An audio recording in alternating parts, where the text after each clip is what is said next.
э책 후 에륜 순순히 내랄트랄 아멘.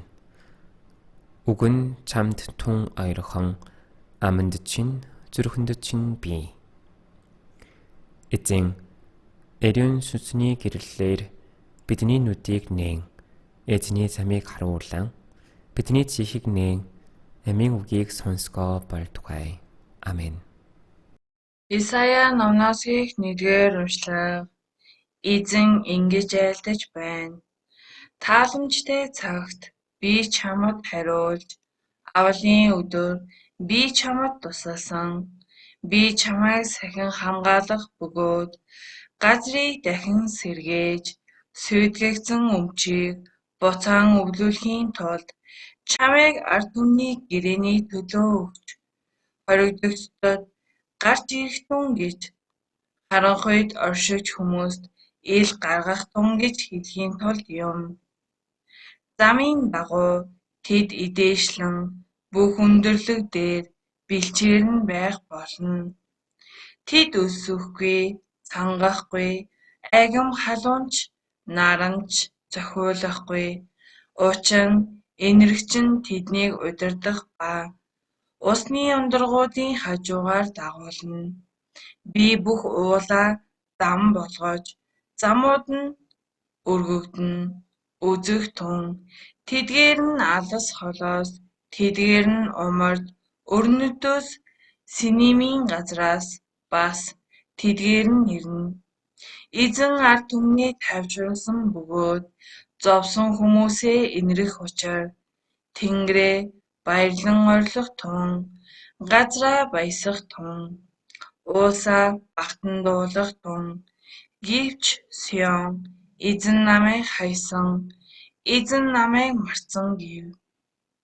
Их хүн хөхөөлөхөөхдөө мартаж, хэвлийнхээ хөвгүүнийг инэрэхгүй байх уу?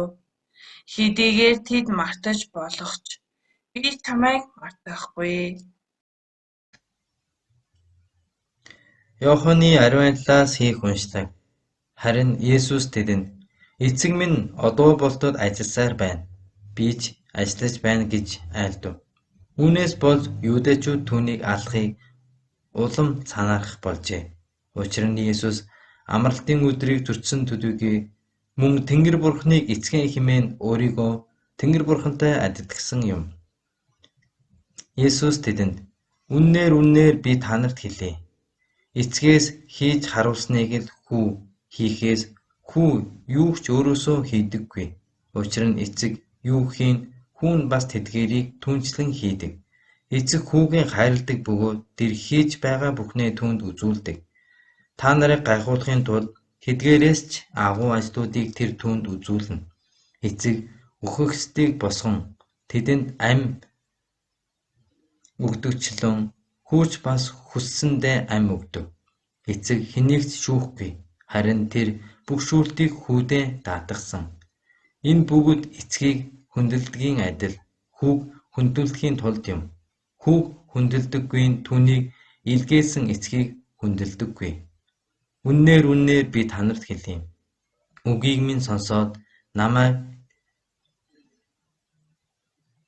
илгээгч түүнд итгэгч мөнх амьтаа болох бөгөөд ялгагдахгүй.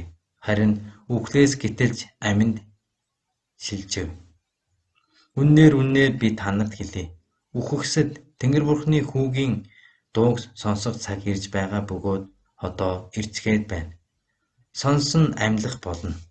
Эцэгт өөрт нь ам байдгийн адил мөн хүүд өөрт нь ам байлгахыг хүүдээ тэр сойрхжээ. Тэр бол хүний хүү тул шүүлтийг гүйцэтгэх эрх мэдлийг тэр түүнд өгөв. Үүнд бүү гайхах тун. Учир нь булшинд байхчид бүгдээрээ түүний дууг сонссон гарч ирэх цаг ирж байна. Сайныг үйлдсэн амийн амьлалт, муухайг үйлдсэн яллын амьлалт байх болно. Би юу ч өөрөөсөө үйлдэж чадахгүй. Би сонссноор шүүх бөгөөд шүүлт минь шударга. Учир нь би өөрийнхөө хүслийг бус харин намайг илгээгчийн хүслийг хайдаг. Таны үг миний хүрэл дэх тэнлүү, миний зам дэх гэрэл.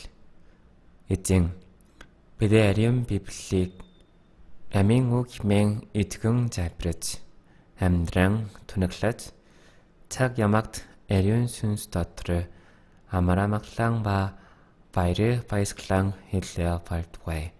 Амен.